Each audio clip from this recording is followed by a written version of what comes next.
Crank up the volume and get ready for real-world bird hunting by listening to the Wingmen podcast by Eastmans. Now your host, Todd Helms. This episode of the Wingmen podcast is brought to you by Leupold Optics. You know, guys, obviously there's a handful of things that I rely upon heavily for wingmen. One being performance eyewear, and Leupold has crushed that category. I thought I knew what good eyewear was, what good sunglasses were. Man, I was wrong. Performance eyewear from Leupold has taken that to the next level for me. Another thing is binoculars. I have to have high-quality binoculars for scouting, for finding birds, and Leupolds bring me all of the qualities that I need in a pair of binoculars. They also make killer everything, as you guys know. So check out Leupold, and thank you for listening to today's podcast. Hey guys, welcome to another episode of the Wingmen podcast. On today is my good buddy Josh Lancaster with Red Flats Retrievers. Josh and I, it's fall, and it's like we go separate ways a little bit in the fall. We spend a lot of time together in summer training dogs.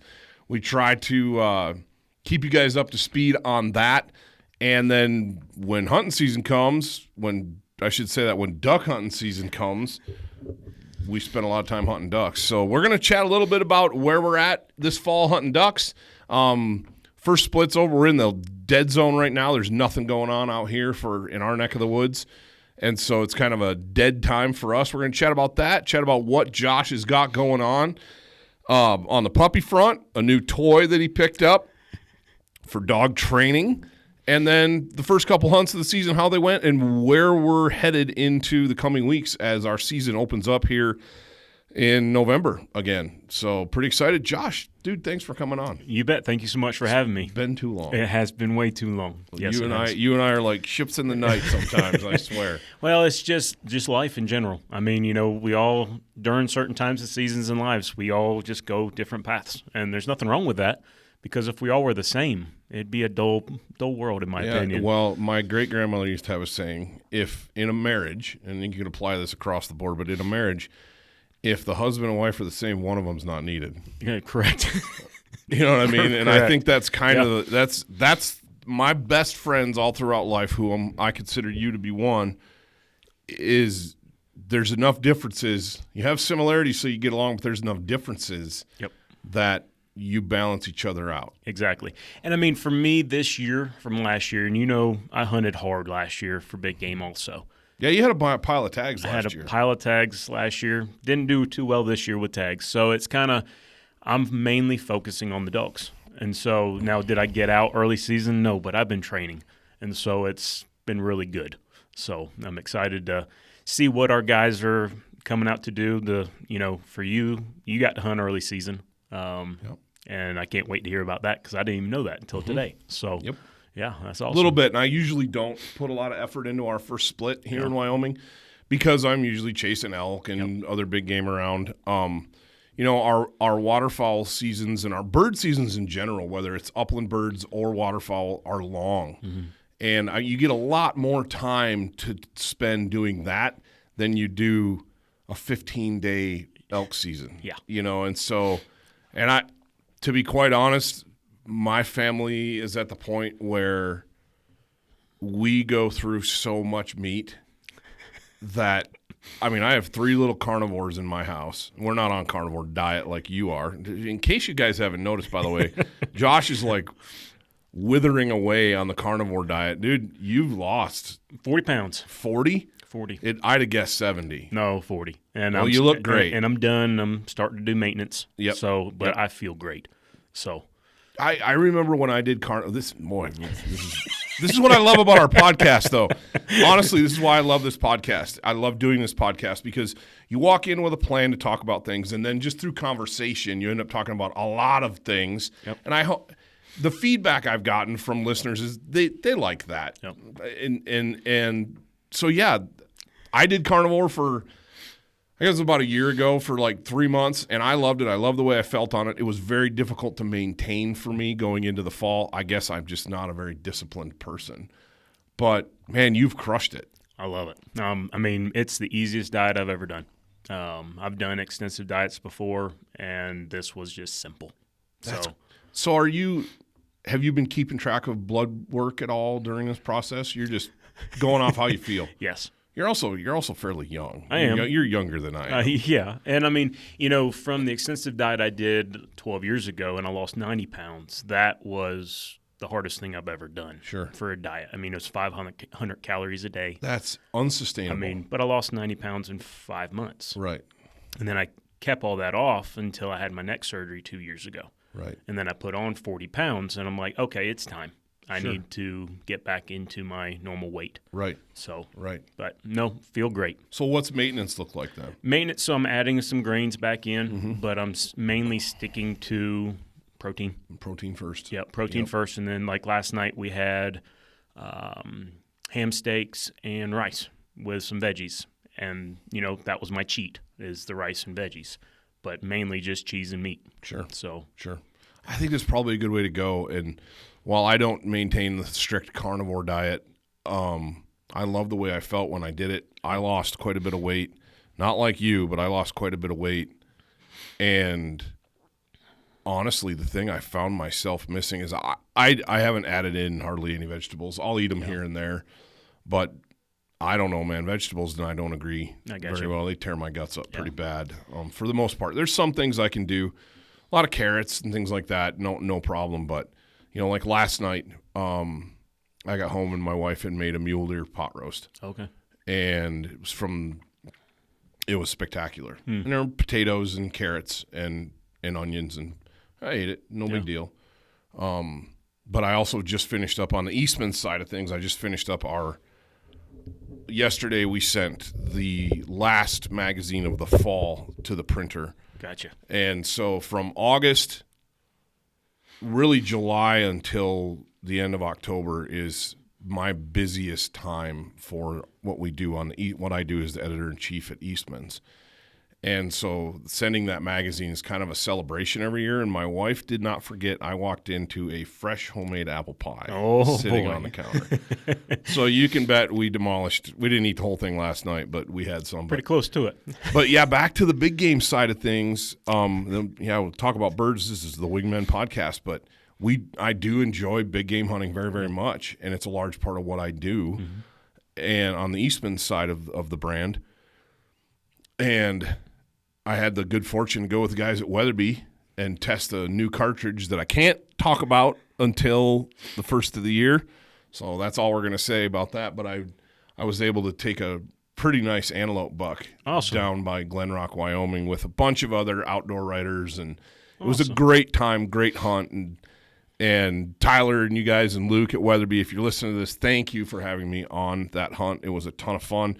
And I'm excited to tell you guys, you other listeners that do big game as well, about that product when the time comes, but not yet.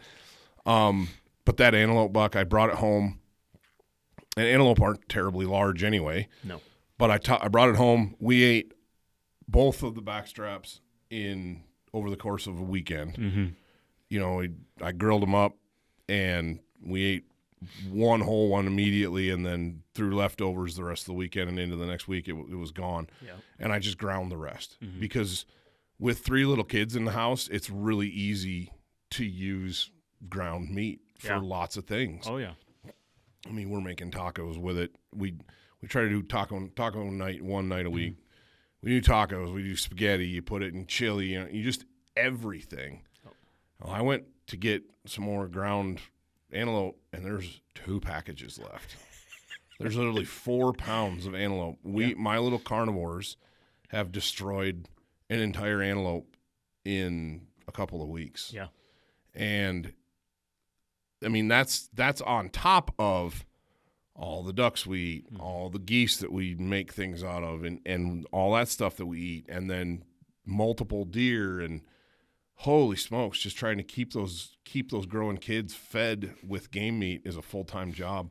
Yep. And I can see about on these, the Lewis and Clark expedition where they're feeding all these guys and they're living off the land eating all this meat, and they'd eat an entire elk in a week. Mm-hmm. I could see how that would happen. Oh, man. They talk about the mountain men used to talk about sitting down and eating 4 and 5 pounds of meat in a single sitting. And you look at 5 pounds of meat and you're like, there's no way I could eat that all. But when that's all you're eating and you're expending constant calories, you're just surviving. Yeah. Oh, it's simple. I mean, with being on the carnivore diet, I mean, that's all I'm eating is protein, protein, protein. But the thing is that I did differently than most people do on the carnivore is I ate until I was satisfied. Sure. I didn't continue. And that's where a lot of people I've seen fail is they eat and eat and eat, and then it's just a calorie surplus is still a calorie surplus. Correct. Yeah. And in our lives, we try to be as active as we possibly can be, but my job dictates that I sit at a desk most of the time. Yeah. And you try to get, you get up in the morning and you take the dogs for a walk, or you hit a kettlebell workout with the wife, or try to mix in as much activity and fitness with your kids and stuff as you possibly can. But our lives are different than the mountain man's lives. Oh, yeah. And I remember when I was in Alaska, just constantly working. You're constantly on your feet. I remember doing some cowboying when I first moved out to Wyoming, and you're just constant movement. And it was easy for me to maintain an easy 215 pounds. Yep. Easy. And now unless you return to that type of activity level, you're just not burning through the calories. I don't care what you're putting in your body, as long as it's healthy. It's the calorie level intake. You were an athlete. I was an athlete. You think back to when you were grinding in 2-a-days in the hot weather, and you could eat whatever you wanted. Oh, yeah. And part of it is you're young, your metabolism was faster, but it's the activity level is the biggest thing, and most people just don't live a very highly active lifestyle. No. Just because of the nature of what most people do for a living these days. Yep. And you got your blue-collar guys that are out busting it and getting it done every day, and those guys, I see them in Maverick in the morning at 5:30 in the morning, and they're eating garbage, and they're all lean and, just wolves, The way we are, we're not made that way. No, no. So my Eastern European Polish bloodlines is like, it's wintertime. I want to eat carbs, and I want to sit by a fire and pray that, my crops are going to last me through the year, and I'm going to pack on as many pounds as I possibly can just as an insurance policy. Oh, yeah. Anyway. So back to your antelope. Yeah. I mean, great. Oh, it was a ton of fun, dude. Ton of fun. Great group of guys. The Weatherby crew, I've said it a million times. I've always been a Weatherby fan since I was a kid, and I've had Weatherby shotguns and rifles on and off throughout the years. I've always loved the Weatherby Orion line of shotguns. I find myself, Josh, gravitating to over-and-unders more and more and more and more. Not that I don't like the Sorex and the Element in their lineup. I really do. But, man, that Orion. Well, the biggest, so I'll get into the biggest thing for that with you is it fits you. That's the biggest thing, and we talk about that a lot. Yep. If you struggle with your sight picture on your shotgun, you're not going to shoot it well. No. A shotgun is all instinctive, and we've said it a million times. It's like picking up a ball and throwing it to first base. Yep. I think about the podcast I did with, I want to say Cam Hicks. Yeah, it was Cam Hicks, the professional wing shooter from Federal. He and I got off in the weeds about shotgun shooting and fit and training and sight picture and all this stuff. And he was a wealth of knowledge. And, man, if you guys haven't listened to that podcast, it was only, I think, 3 back, maybe 4 episodes back, and it was really good. I really enjoyed talking to him. But that's exactly what he and I were discussing, is a shotgun's not a rifle. No. You can maneuver and get it. And granted, now, a properly fit rifle, you're going to shoot better too. A fitted set of golf clubs. You're going to hit ball way better with them. Yep. But a shotgun has to fit you or you're not going to shoot it. And the Orion is the right grip angle. It's the right comb height. I have never picked one up that I couldn't shoot. Yeah. And I was really surprised, not to get too far down the road, but the first duck hunt of the year this year, I was trying to let the kids do all of the shooting. And now, granted, so I'm landing ducks in the decoys, and they're missing. They're peeking. They want to see it die, so they're on the gun, and then they're peeking, bang, and they miss. And the first few I wasn't shooting. I was trying to keep Hondo from exploding, And my wife looked at me and she said, if we're going to bring any ducks home, I think you better shoot. And I said, yeah, you're probably right. Well, I had the Weatherby Orion 20 gauge that day and shooting what was I shooting? No, I didn't. It wasn't the 20. It was a 12, and I was shooting the Federal Premium Heavy Bismuth 2 3/4 inch 5s. And dude, I was 5 for 5. Like, I never missed a bird. And granted, I think three of those were flushing out of the decoys, so it's pretty easy shooting. But there were others that it was like they come by and I'm just knocking stuff down. And that shotgun fit. Yeah. That shotgun fit 100%. And yeah, I love the price point on that. You know, it was funny. I was talking to one of the associate pastors at church the other day, and he's like, I went and looked. I listened to that podcast you did talking about that Weatherby, and I went and looked at it. You talked about how affordable it is. He goes, I was like, well, let me explain. It's not cheap. It's affordable. And yeah, for a guy on a very limited budget, raising family, it's still it's an aspirational gun for sure. But in the realm of over and unders, it's any gun, but for someone in that position, it's buy once, cry once. And then you don't ever have to worry about buying another one. Right, exactly. And if you can't swing it, you can't swing it. Correct. That's just life. Yep. Being responsible with what God has given us, right? Yeah. But I honestly think, that's back to the whole Weatherby thing. I love the brand. I love the people that work over there. They're just great folks, and it makes it easy for me to support that brand. It makes it easier for me to talk about them on a podcast or make a social media post about it because I honestly like it. Well, and if you don't believe in the product, then it's not. Then you're just shilling for something, you know, and it's like I can't do that. No. That's not how I'm wired. Well, I tried doing that once in my life, selling investment plans way back in the day, and I fell flat on my face because at the end of the day, I just didn't really care that much about what I was trying to sell, and it was just about money, and I couldn't do it. Well, it's I got to shoot the Sorex last year on the hunts that we did, and if you remember this, at the end of the season, I bought one. You bought one, and I love that gun. Now, I didn't shoot that gun last year, but I shot it the other day. And I just shot some clays with some buds, and I'm just like, yeah, it fits, it works. Yep.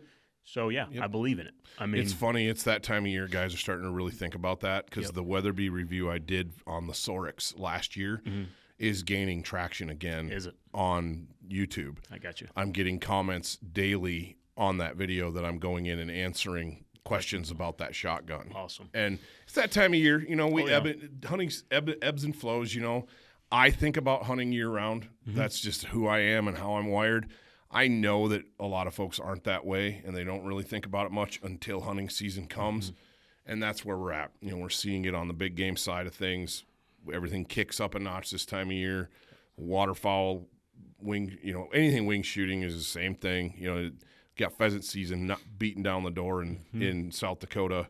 Started up in Montana last week. Yeah, and we don't start until the 1st of November, but it's that time of year, man. It's the best time of year. We wait all year long for these next few months, and I couldn't be more stoked. But yeah, ton of fun with the Weatherby guys. I'm excited about that new offering that they're bringing out, and that's all I'm going to say about that. I signed some papers, and I got to be quiet. That's perfectly fine. Anyway, yeah, man, the first hunt of the year was great. Had a ton of fun. I talked about this in the solo podcast I did, but the last podcast I did, I sat down in front of the mic because I was mad. There was a stretch, and I'm not seeing it as much anymore, but our sport has grown. We talk about hunter recruitment and hunter retention and hunter reactivation, the R3 thing. And yeah, it's important, but with the R3 program needs to come some self-policing of our own ranks about teaching hunters proper etiquette and how to be good people. And the videos that I was seeing coming out of North Dakota early in September were appalling. Oh. The behavior was awful. Guys not getting permission on a field, so they go and blow the roost in the middle of the night so the other people who have permission don't get any birds. You got guys, just the level of boneheaded stuff due to competition was ridiculous. And I call it, North Dakota kind of being the Wild West of waterfowl right now. And it is. It's a great place to hunt. There's pretty good access there. There's lots of birds there. It's a chance for guys that don't have birds early to go someplace and having a vacation and an adventure hunt. But the problem is everybody's trying to do the same thing, and it was terrible. I mean, Dad, it was ridiculous. So I was angry, and I sat down and recorded a rant about how we need to be better stewards. We need to be better with each other, or this stuff's going to disappear. And it'll be we are our own worst enemies when it comes to that stuff. We have literally a wolf at the door in the anti-hunting groups, the biggest one being the Humane Society of the United States. That wolf is at the door, and we're dangling the baby over its mouth at this point with our stupid behaviors. And we got to be better. We got to police each other. We got to call each other out on bad behavior. We have to be kinder to each other. We have to, I've said it before, if you got a group and some other group shows up, figure out a way to make it work instead of trying to compete against each other. And if you can't figure out a way to make it work, well, okay, sometimes that's just the way the dice roll. But I was mad. And anyway, so that our social media has reflected a little bit of that podcast. We've cut that into some snippets and been releasing those. And because it was like, this messaging needs to get out there. And so, yeah, we're all jacked, man. We're all stoked for the season. We're ready to go. But that doesn't mean we can be jerks. Well, and the biggest thing for me, and I'd say me, you, and Tyler and Greg, we have the ultimate of the hunting. Because, yes, we love to kill birds, but it's not about killing. It's about the fellowship together. That's where a lot of us, I used to be a guide back home in South Carolina, and when you lose sight of why you're actually out hunting is where every state that I'm seeing now, it's all becoming leasing. You have to have a lease or you're not going to have any opportunity. It's all about who's the biggest guy, who's the best hunter, who's the best outfitter. And that's where everybody's losing sight of it. It's about fellowship with one another and not killing birds. I hate to say that. We all love to kill birds. Oh, absolutely. But it's about the time we have with our brothers. And Josh, I would say that you are rare in that regard, because you're in your late 30s, mid 30s. You're in your mid 30s. To have that outlook in your mid 30s is super rare. Most guys from their 20s in the middle of their 30s do not have that outlook. A lot of guys are raising families at that time, so their focus might be on their kids.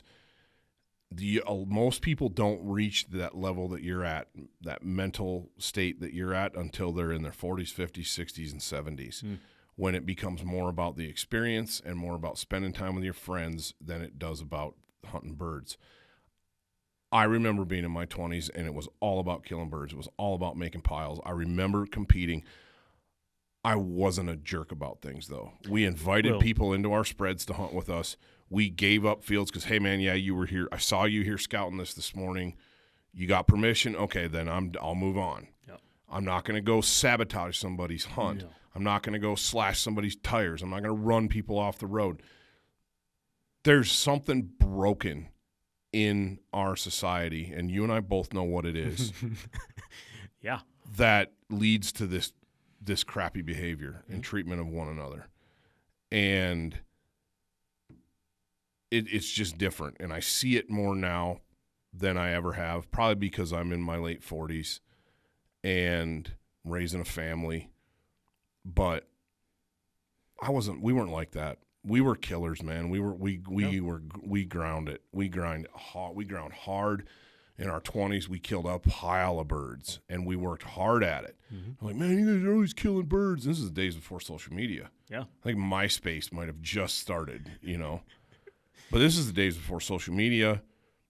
Nobody, very few people even had cell phones that had a camera on them at all. that had cameras on them. Yeah, and that's probably a good thing. But we weren't jerks, we worked really hard to kill a lot of birds. People constantly saying this to my brother and I, man, you guys you're just killer. It's unbelievable how many birds you kill. And it's like, yeah, we're also the ones out there scouting every day. We're also the ones out there knocking on doors every day. We're also putting all of our spare money into our hunting setups. That's why we have the decoys we have and a trailer. And you're going to Mexico on spring break, and guess what? If I wasn't fishing steelhead on spring break, I was picking up a job someplace so I could buy more hunting stuff. Yep. Or it was all about choices. It still is about choices. And I don't know, man. I kind of went off on that, and I don't want to belabor that point. You guys want to hear that rant? It's on the. You can find it anywhere you get your podcasts. But I was just sick of it. I was just sick of seeing it, and so I had to say something because the level of competition is, and competition is a good thing. It makes us better at what we do, but only if we're sportsmen about it. Mm-hmm.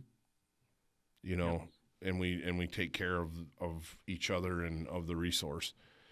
Anyway, yeah. So enough about that. Where are you at with dogs right now? So I have, let's see, I've downsized. 2 have left since the last time we talked. Okay. So I ended up selling Star, the mama of the black litter. She went to Montana to a bird farm, and she's just going to live the last 6-7 years of her life just chasing birds the rest of her life. Good. Which very excited about that. Gentleman is pumped and ready to rock and roll. And then the last yellow went to New Hampshire last week. Okay. So I still have some black puppies left. Saw that. Got 2 males and 3 females left. I'm starting them. They're doing great. Just absolutely. I just love how these guys are so trainable. Dude, I was going to get to that, but keep going. It is, for what I'm trying to do as my program of taking a dog with brain and a dog with drive and putting those 2 dogs together to have best of both, in my opinion, to get that combination of the 2, but also that they're good in the home. These puppies, it takes 1 or 2 little things, and they're like, oh, I got it. Yeah, I can do this. It is so incredible to see my plan of my program coming to fruition. Good. So very excited. Now they're puppies. They're wild as all get out. You can't really do much with 20-week-old puppies, or 21 weeks. 21 weeks. But they are coming around really, really well. Very excited to see what these guys' potential are. And if they don't sell as puppies, I'm going to start them and train them and sell them as started dogs. I think there's a bigger market than that than people realize. There's a lot of folks out there that don't have time for a puppy. Yeah. They don't have time for all the stuff that it takes to raise a puppy, all the constant attention, the cleanup. But they want a good dog. Man, a started dog is a great option. Yep. And you're talking about the trainability of that litter. I had pick of the litter on them, and I kept a little male and named him Rooster. He's a monster, dude. But he is smart. And that's where, with how I'm trying to do my program, I'm really excited to see when those light bulbs flash. And just it's like everything's coming together. It's funny because I'm not a dog trainer, but I've trained a pile of puppies. And there's things you learn with every single one of them. Yep. Whether you're using a program or you're just going off of memory or whatever it is. Excuse me. It's incredible. In particular, he's the farthest along with the least amount of work of any dog that I've ever owned. Yep. doesn't take much. No. I Uh-oh. do have a story though. He's still a puppy, right? Mm-hmm. Still does things. The other evening, I've got him trained where Hondo and Rooster come to the door at night, and they take turns on who's going to come in the door first, but they have to sit and be gentlemen.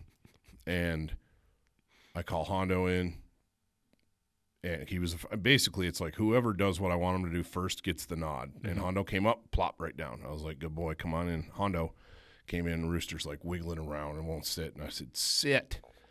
And he sat, and I made him sit there for a couple seconds. I'm like, Rooster. And he came in the door, and I had just popped a bag of popcorn. I was getting ready to go downstairs and watch some football.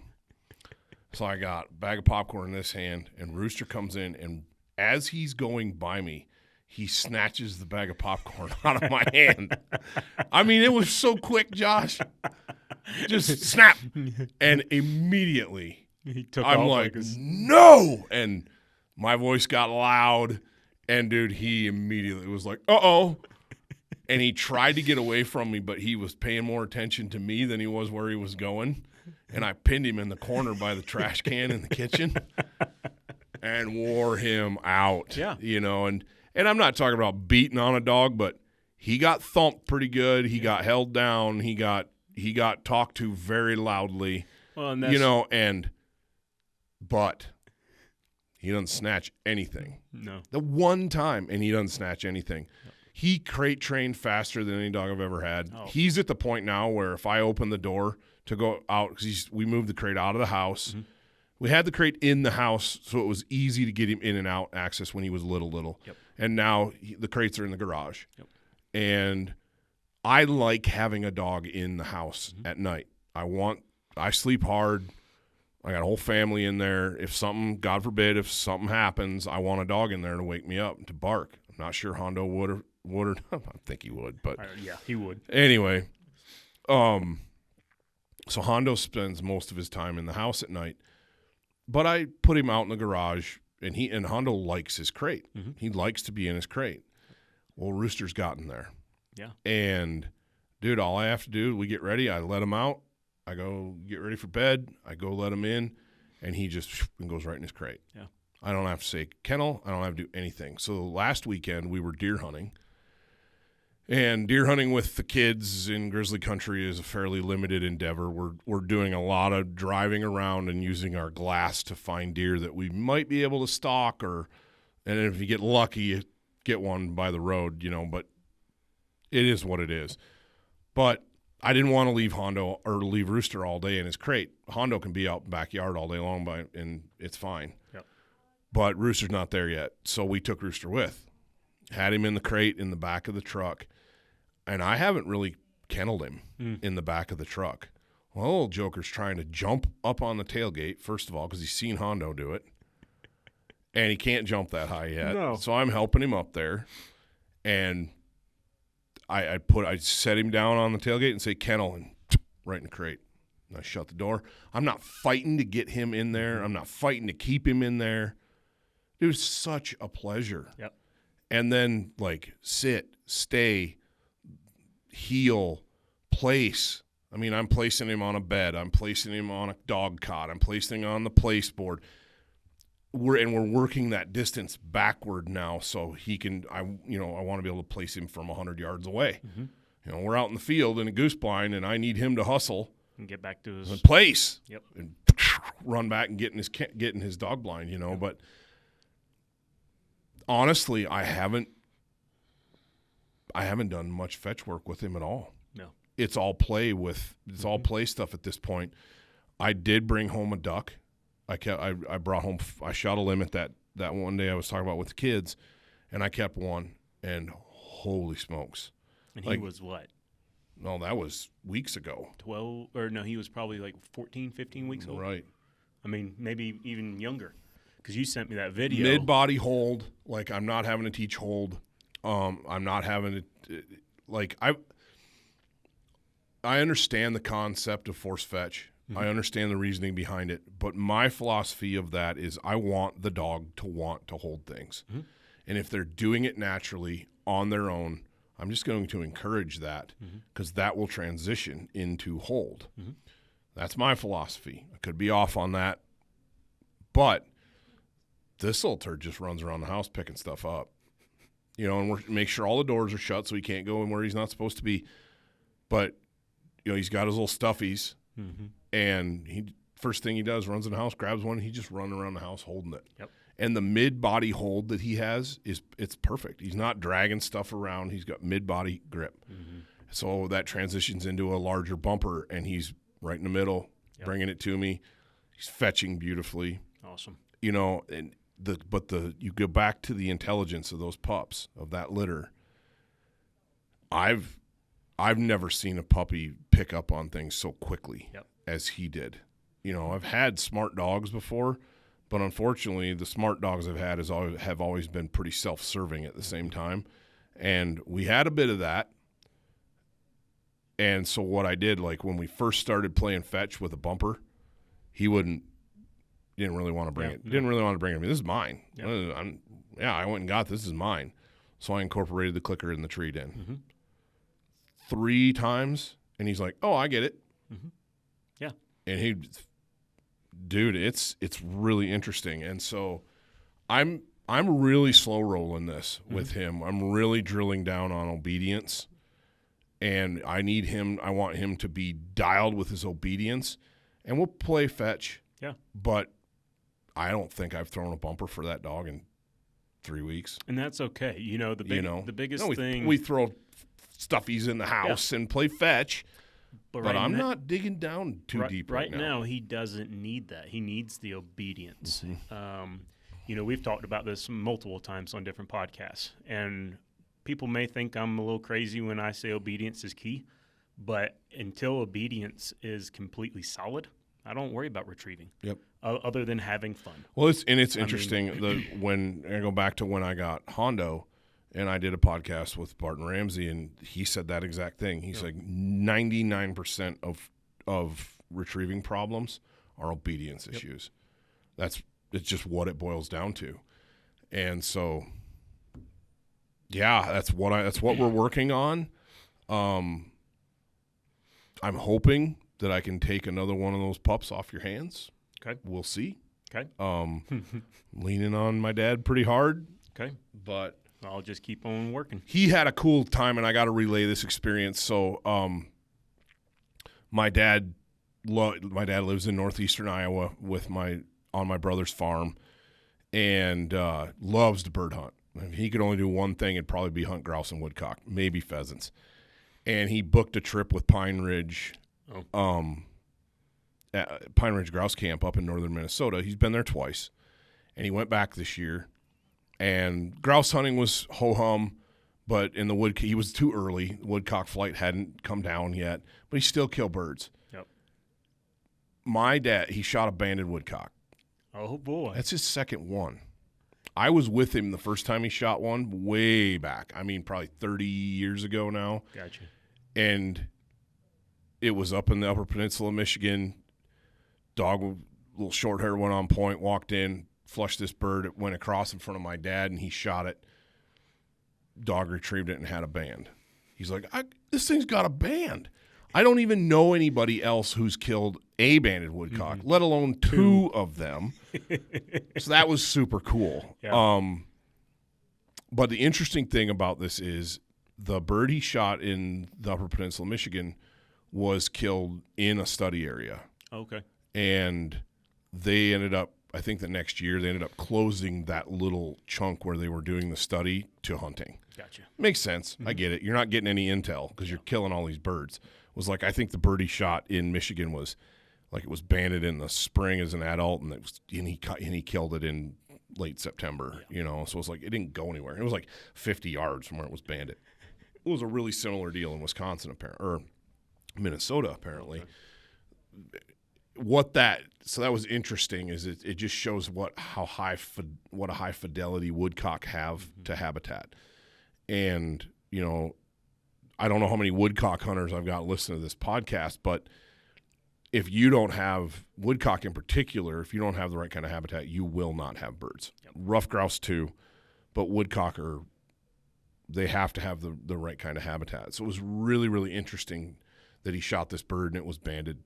a couple hundred yards from where he shot it, and his guide had actually banded the bird. Oh, that's cool. So I mean, yeah, that's pretty cool. It's interesting, but it tells us, it's like, well, that bird didn't get to migrate. You don't know where it went, but it's like, yeah, but it does show you how important habitat is because those birds have such a high fidelity to the right kind of habitat. So anyway, that was super cool, but we got talking dogs.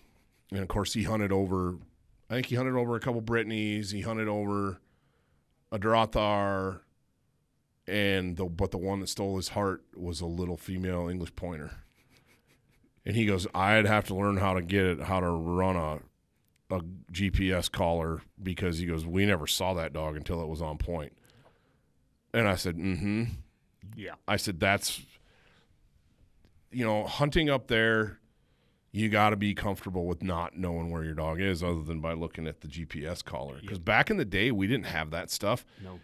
A dog had to hunt close. And guys would show up with big running pointers, and they'd just be gone. Yep. And you wouldn't know where they were. Can you hear the beeper? There's no bell, Yep.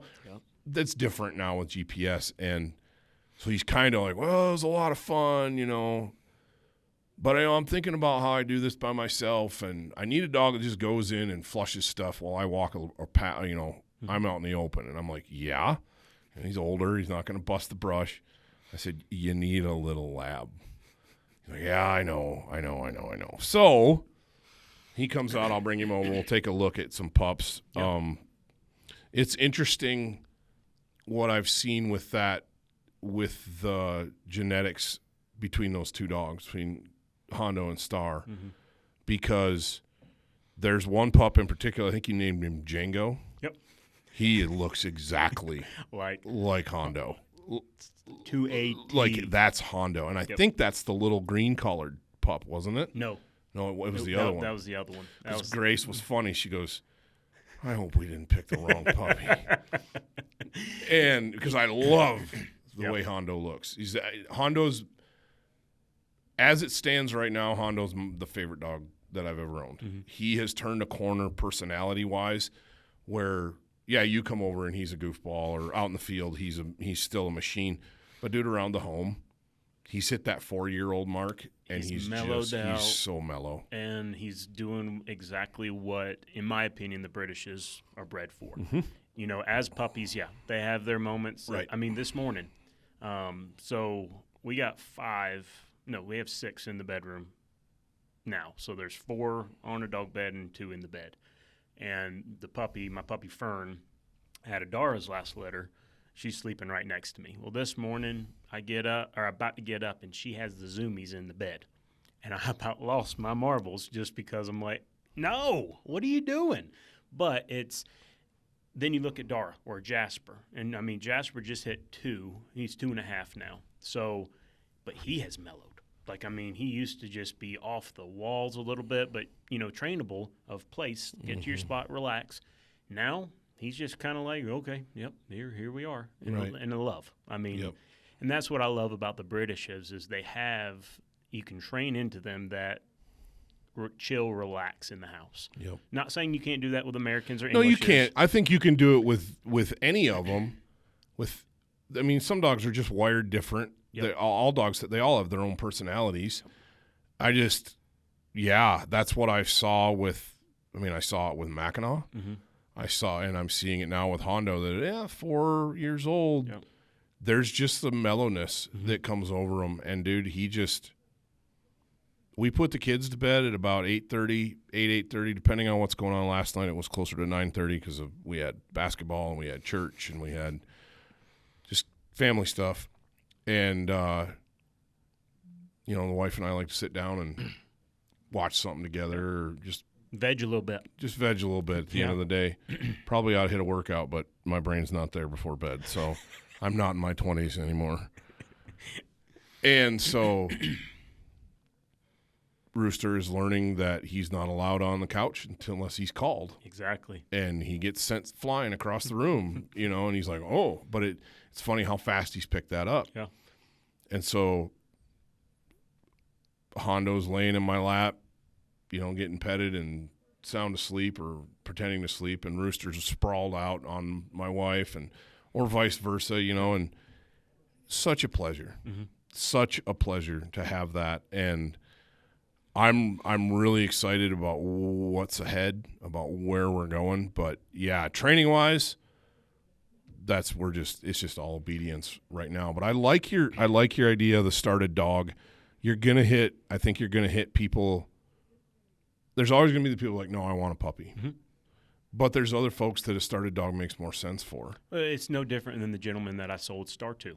You know, he's in his later 70s, bird hunting his whole life, and he lost his last lab last year and was like, I need another dog. And so a friend of his told him about me, and then he came over. I showed him all that I've done with Star, and he was just like, oh, done deal. Perfect. You know, this is exactly what I want, especially that she is her original owner used her as a flushing dog. So she hunts real close, mm-hmm. and sometimes too close to where you have to then send her to go meander around. But right. For an older gentleman, you want a dog right at your feet. Exactly. So it ended up being the perfect match in my opinion. And it's interesting you bring that up, too, because we'll get into talking about pheasant hunting here for a second. I am a firm believer that the best pheasant dog, and people are going to disagree with this, but this is over decades of hunting pheasants. And heavily pressured pheasants they either run as soon as you get out of the truck and they flush half a mile or 3/4 of a mile in front of you, and most of them do that. Or they're really good at hiding. Mm-hmm. Really good at hiding. Because the ones that don't go out crazy, those birds never get shot. Mm-mm. Unless they're on a drive someplace. And the birds that kind of hide and aren't nervous, they get shot. Yep. Those ones get shot first. The birds that are really good at hiding and are kind of more calm, those birds are really hard to kill, because if the dog is going too fast, covering too much ground, they won't find that bird. And that's the bird that slips out and flushes 100 yards behind you. Yep. But one of the things that I've noticed hunting by myself, especially now, if I'm in a group of dudes, it's different. But I do a lot of my hunting pheasants solo. And if I'm hunting heavily pressured pheasants solo, I will put Hondo at heel. Mm-hmm. I won't let him hunt. Yep. And I'm going to walk. We're going to be real quiet, and we're going to almost sneak. Mm-hmm. And it is amazing how many more pheasants I shoot doing that than letting the dog hunt and the bird's flushing 70, 80 yards out in front of me, even though the dog's 20 yards. Yep. It blows my mind. Mm-hmm. I did that last winter in Iowa at Christmas. We went out and we did it the traditional way, and the birds were, and these aren't even heavily pressured birds, but the dog's working and I'm whistling and we're walking and communicating, and the birds are, we shot a couple, but most of the birds were getting out way ahead of us. And then a couple mornings later, I just loaded up the shotgun and went for a walk. Mm-hmm. And I put Hondo at heel, and I made him heel. And I literally shot roosters. He didn't flush them. They flushed on their own, mm-hmm. but we had almost snuck up on them. Yep. He still got the retrieve. He got what he wanted, but that light went on, and because I've done that multiple times. Mm-hmm. And, the idea is I want that dog to work. I want that dog to work. When you're by yourself and, if you need a dog to get into some cattails or something and root around, that's different. But holy smokes, man, I really think that just being quiet and keeping your dog close, at heel and completely under control, I think you're going to kill a lot of roosters doing that. I really do. They don't really know what's going on. They can't hear you because you're not making noise. And pretty soon it's you got roosters flushing right at your feet. Yep. I've seen that over and over and over and over and over again. And for the solo guy, having a dog that you can control to that level is key. Yep, and that comes right back to obedience. Right.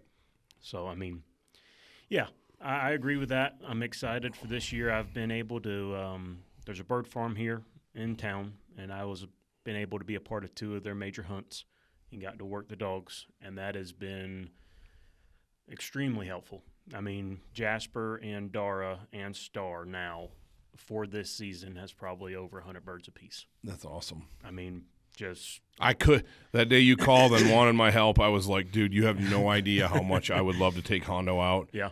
And just have him just mark birds and do that because it's such good work for your dog. I just couldn't. No, I know. I couldn't be there. I But know. yeah, cool. No, that's awesome, dude. And, we're at a time, like I said, we're between our seasons right now. I'd have to get my phone on. I don't know the exact opening day. November 1st for ducks. Is it open back up again November 1st? Yep. Okay. We had a good push of birds early because we got that weather. Yep. And now we're in our Indian summer of the West, Wyoming in particular. It seems like early October, late September, early October, you usually get some weather. And then middle of November and even into early November, it can be really dry, really stable weather patterns where nothing changes. And the birds we have, the one nice thing is the birds we have haven't been shot at in weeks. Nope. So that's really cool. I'm excited for what's coming. My kids are chomping at the bit, dude. They're just like, Dad, we got a gun. I'm like, I know. We'll get out. Get out. But it was, it's that time, man. It's go time. Well, it's like I mentioned to you before we started the podcast, I got a new tool for dog training. Let's talk about that. So I've been, as you know, with my business, I'm not trying to get into any debt. And so as I sell dogs, then I get tools that I'm needing or fix something up. And I've been contemplating for the last year getting a on-call button bumper launcher. So at 150 yards away, I can push a button and it'll launch 4 bumpers. Dude. Yes, sir. Game changer, brother. It's incredible. I got to get Hondo on that. So it is, and what it's going to do is it's going to add so much more to our dogs. Oh, it adds a depth that you can't replicate. Exactly, because natural hunting, me and you throwing bumpers for each other only gets us so far. And now that we have this device, literally, I mean, it's going to take our dogs to a completely different level. And absolutely. I am stoked. Pulled it out yesterday and was just in awe of what is the potential for the dogs that we have been blessed with. And I mean, doesn't matter what dog you have, do what you can do to make the dog the best it can be. And so having the right tools for it. And this thing is, I mean, it's got 2 features. What's it called? It's an RRT bumper launcher. Huh. And so it's run off of a DT remote system. Got it. That it's got 2 buttons on the side. It's a beep or a duck quack. And it goes, wah, wah, wah, wah, wah, boom. And it launches. It's a 22 blank, just like a regular bumper launcher, but it is hands-free. You have control of, it is legit. Yeah, I'm excited about that. So, that's cool. It's interesting you bring that up because I was just thinking about this. I feel like, and we do this on purpose, but I feel like the drills we do with the dogs are, I mean, they have a purpose. They're, we're teaching skills that we can translate into the field. But to be real honest with you, Josh, our training sessions are harder. They're harder for the dog than our hunting sessions. Oh, 100%. I think about that first day I took Hondo out. And of course, I'm focused on my kid killing this duck, and as soon as she shoots, Hondo breaks. And I'm like, yeah, of course. And he did it twice. He broke twice, and then he was a gentleman the rest of the day. I'm like, did you get that out of your system? And first hunt of the year, he's jacked up, and it was fine. Yeah. But we lost a bird that day, and it was partially my fault. At that time of the year, they're still pumping a lot of irrigation through the canals.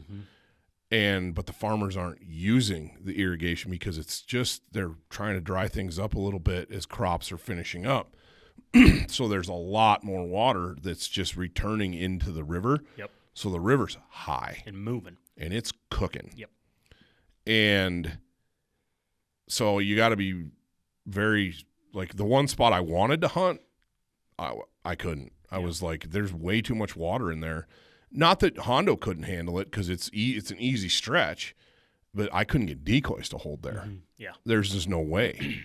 So I hunted a spot where the backside of a little island, and there was ducks there, and there was calm water where I could put my decoys, and I'm like, yeah, this is perfect. And dude, the first couple of birds, I mean, he was just mopped up. I mean, it was just like.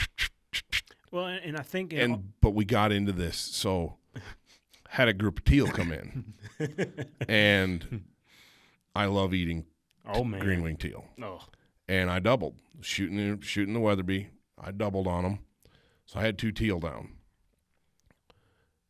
One, they're both dead. Hondo goes out, and the water is screaming fast. He goes out. I'm like, Hondo, immediately, Hondo, and he runs out, grabs a bird, brings it back, and and I'm out of the blind, and I'm running down the bank, and he jumps up on the bank, and he doesn't have the first bird, and I'm like, I literally saw you grab it. Did you swallow it? And he comes flying down the bank and goes to get on the other bird, and it's in a rapids, so the water's choppy. Those waves are probably a foot tall, and of course he gets in them. His vision's at water level, and the bird's literally 15 yards in front of him. But he can't. It's a little tiny teal, and it's dead, and it's just like he's looking, and I'm, giving him hand signals, getting him downriver, and he never got on that bird. And I'm standing on the bank. I'm like, well, we're not going to get that one. So I call him back, and I look, and here comes the first one, dead, floating down the bank, on the edge of the bank. And he comes back, and I was like, Hondo, and jumps in and grabs it. But it was me. There's a combination of first hunt of the year, me getting out of the blind, and he's like, oh, what's going on? And he just dropped the bird, and because he knew there was going to be something else. Anyway, lost that one. So then the very last volley of the day, I doubled again. And I don't know what I was thinking. She was shooting one bird at a time in these conditions. But I doubled again. I couldn't help myself. And 2 Drake mallards, and second one comes down alive. And I'm out of shells. I can't shoot it again. And he's on the first bird immediately, and he brings it right to me. Just pops up the bank. I'm like, good boy, back. And runs down the bank, and he looks, and he's hunted this place enough now where he kind of knows the drill, and he looks, and he sees the bird, and he dives off the bank, and bird goes under, and he's out there spinning circles, and bird pops up, and it's right against the bank. And I was like, Hondo, and I was like, over, and he cut over there, and he got on it, and the bird dove a couple times on him, and he couldn't get it. And I was like, dude, we're going to lose this one too. And I'm looking around, and I'm standing there, and he's hunting. Now he's hunting up and down the bank. And I look, and the bird is right at my feet. It swam up the bank under the water, and it pops up right at my feet, and it sees me, and it dives down, but I can still see it under the surface of the water, and it goes to the bank, and it just disappears. I'm like, it's right there under that grass. And I'm like, Hondo, come. And I brought him back to me, and he got right to the spot of that duck, and he smelled it, and boom, and water explodes, and the duck goes flapping and gets away from him again and goes downstream. And I'm like, you got to be kidding me. And he was completely submerged at one point. Like, he went completely under the water to try to get this duck, and I don't know if he couldn't get a hold of it, couldn't hang on to it. Hondo's got a super soft mouth. That's the one thing about him that he doesn't always get the best hold on stuff at first. He'll reposition it and get it good, but it's like, dude, you got to grab that. That was something I never had to worry about Mackinac. I was like, a live bird, it was dead. I mean, he'd crunch. You're going to kill it. Hondo's not that way. He's a very soft dog. And sure enough, I see this bird pop up like 40 yards downriver right against the bank again, and it's just like tucked into the grass. Well, Hondo's like off to my left looking for the duck where it last was, and I see it, and I just shot it. And he turns and he sees where I shot, and boom, gets it and brings it to me. And I'm like, holy smokes. It's like these river hunts, man. especially early in the season when we got a pile of water in them, they are no joke. No. They are no joke, and it is hard on a dog. But just in a more controlled hunt, when the water's lower, I think what we ask our dogs to do on a daily basis of hunting is way easier than the training that we do. 100%. And that's how I think it should be. No different than we were playing ball. I mean, if it was baseball, football, we practiced for the worst, the hardest thing it could be, so that when the game time came, it was easier. I mean, I'll never forget two-a-days and the sprinting we had to do before season even started. But that was so that we were conditioned and ready for the worst. Right. To make it the full 4 quarters, no different than making the hunt. Right. So in my mindset with dog training, we have to prepare them for the worst. Because if we just do mediocre stuff, you're going to have mediocre results in the field. Correct. I completely agree with that. It just kind of dawned on me. Yeah. I was like, wow, this is really easy compared to the stuff that you and I are doing and asking the dogs to do in the summertime. Yep. I don't have any problem getting Hondo to take a line and go across the river and to get a bird that's in the brush, or, he'll do all that stuff. But 9 times out of 10, when we're shooting birds, they're dying right in the decoys, and it's a little poom, poom out and back. Yep. And it's pretty simple. It's when we get into crippled stuff or we sail something, that's where being able to send your dog, and that's where those ladder drills, that's where all that stuff where they'll go is, and I've been doing ladder drills quite as frequently as I have time to do just in the backyard with Hondo. I've been doing pile work. I've been doing ladder drills because I just need him to go. Go. When I send you, go. When I send you, go. Don't pop. Go. Well, and that's what this new device. Yes. So literally we can shoot 4 bumpers at once.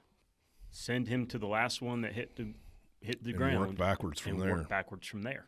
And talk about for pushing, casting them to where. Oh, I'm excited about that. So we just. That's going to be awesome. Yeah. I got my dog training brain on again, and it's hunting season. So, no, dude, that's super cool. But we only got a week and a half before opener. Where are we going? Just fine tuning. Where are we going hunting? Where are we going? I did get a blind made. Okay.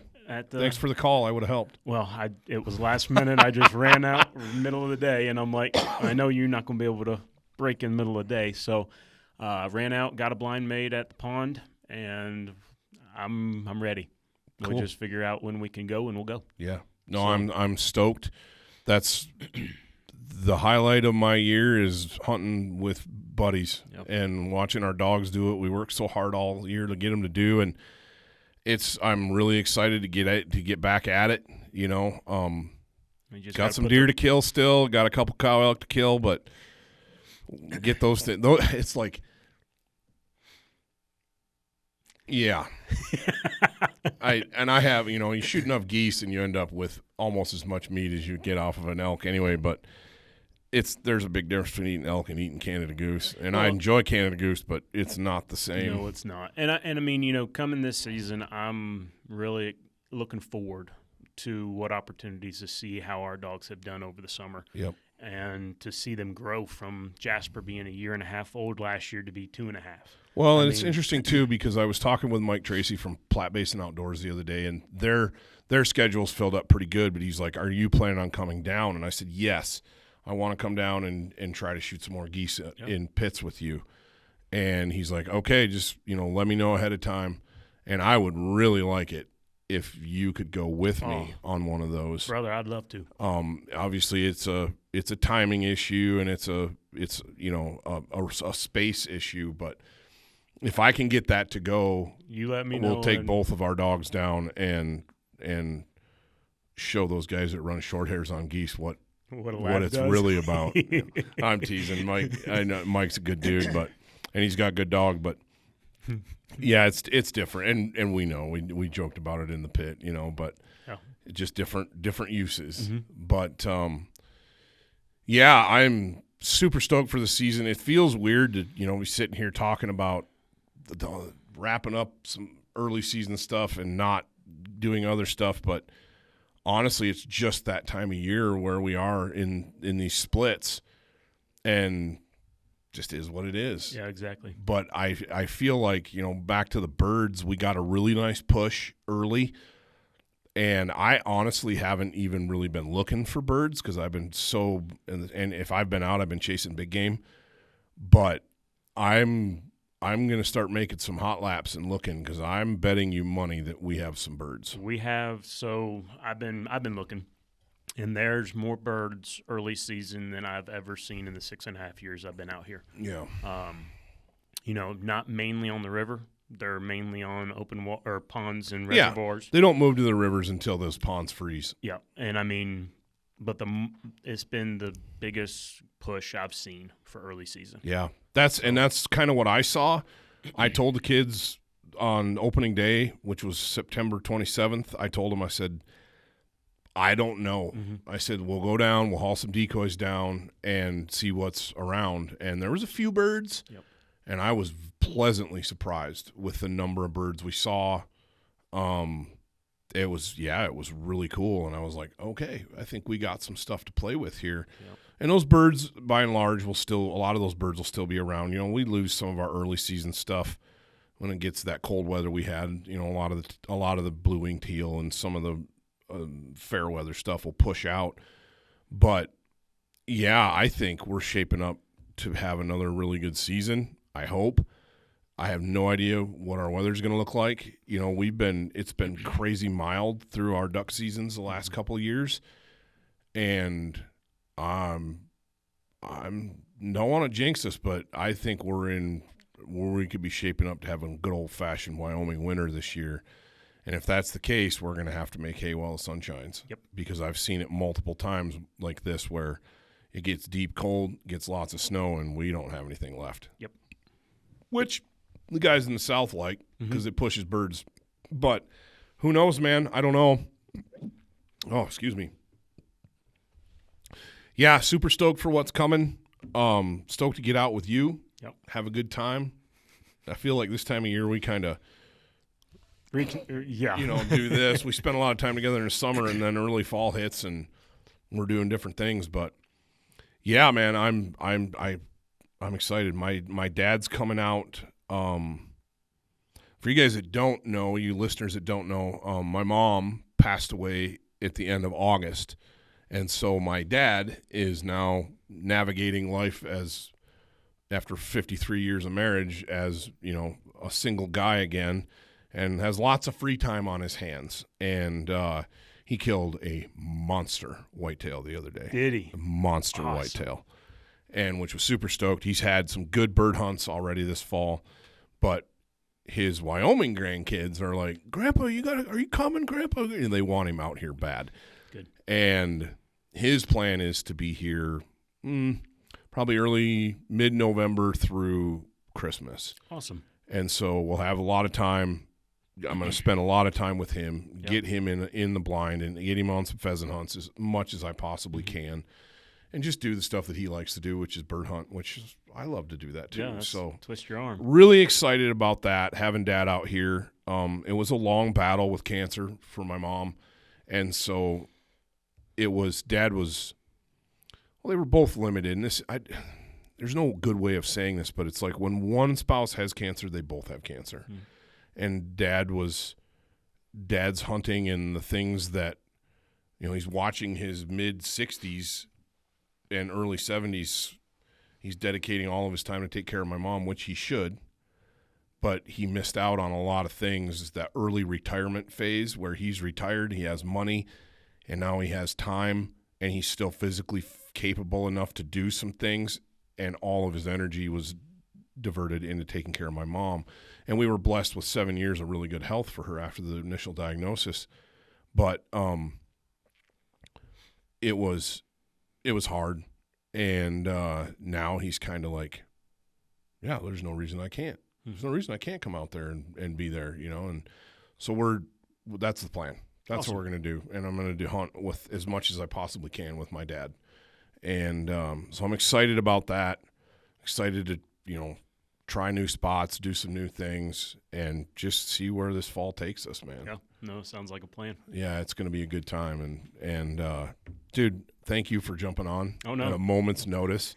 I was like, dude, I don't want to do another solo. Why don't you jump on? And this time of year is hard to nail folks down. Everybody's hunting, everybody's going, and so to get other industry guys on, or call makers or other guys, it's like, well, I'm doing this. I'm like, dude, I get it. I get it. So having you right here to be like, yeah, I'll gladly come in and shoot the breeze. I really appreciate that. Nope. Thank you so much for having me on again. Yeah. No, it was good. We kind of meandered all over the place with this one, but I think there's some good stuff that people can listen to, and everything from Carnivore Diet to navigating life after being widowed. It's like, okay, it is what it is. But anyway, guys, huge shout out to my partners. We obviously talked about Weatherby and Federal. I can't say enough great things about them and the products that they produce. But, as we getting into this type of the season, we're knocking birds down and game animals down. I don't know about you, Josh, but I can only eat so many Canada geese grilled up on the grill like a ribeye. I got to make something with them. Yep. And I have found that the High Mountain Seasonings products, whether I'm making brats or breakfast sausage or snack sticks or jerky, it just makes it easy to plow through 150 pounds of Canada geese. Mm-hmm. And that you can find those products anywhere. Yep. They're easy to get. We carry them in our local grocery. You can get them at a lot of the big box stores carry them. And it's super consistent, and easy processes. So hats off to the guys in Riverton at High Mountain Seasonings, and thank you for all you do for us. Guys, I would encourage you when you're making jerky this year or making whatever it is you want to do, man, look up their products. You can go to highmountain.com, and they have a ton of stuff that you can try and play with, and it's all good. I haven't found anything that I don't like. And then, of course, the guys at Kryptek, they make the camo and the clothes that keep us warm and hidden, and I love those guys. Great bunch of people, and hats off to you. Thank you for continuing support. And I have the new Leupold Daylight Max sunglasses. Oh, boy. And in a switchback lens, and I am stoked. I wore them on that very first hunt I was talking about early in the morning in low light, and they just, in those low light conditions, morning, evening, maybe a cloudy day, that Daylight Max lens that they're putting in those things, it is a game changer, dude. Really? Makes colors pop. It lightens up everything so you can see really good, and your eyes are still protected. The awesome. biggest thing for me as I get older is making sure that my hearing and my eyes are protected, because I'm starting to realize that I'm actually mortal. And, my hearing's not coming back. Yeah. I wish they could do, I had LASIK done on my eyes 10 years ago. I wish they could do LASIK for my ears so I could hear again, but I don't know. Yeah. We could put a man on the moon supposedly, but, anyway, we won't go there. No. So thanks to Leupold for the great optics. They make our scouting easy with their binoculars and spotting scopes, and the new. Go to the website and check out their full line of performance eyewear and pay close attention to the Daylight Max lens system they've got. Dive into that. I wore them fishing this summer, and I've worn them on some of my early bird hunts, and, dude, they're game-changing. Awesome. Just being able to see in low-light conditions in high fidelity and having my eyes protected it's massive. So check those out. Guys, thanks for listening to this episode of the Wingmen Podcast. Make sure that you're following us on all of our social media, checking out our YouTube videos. Leave us a review and recommend this podcast if you like what you hear. And what that does is it helps us get this out there, helps me get more great guests like Josh and like other people. We can bring you awesome content. So thank you again for joining us today. And until next time, we'll see you in the field.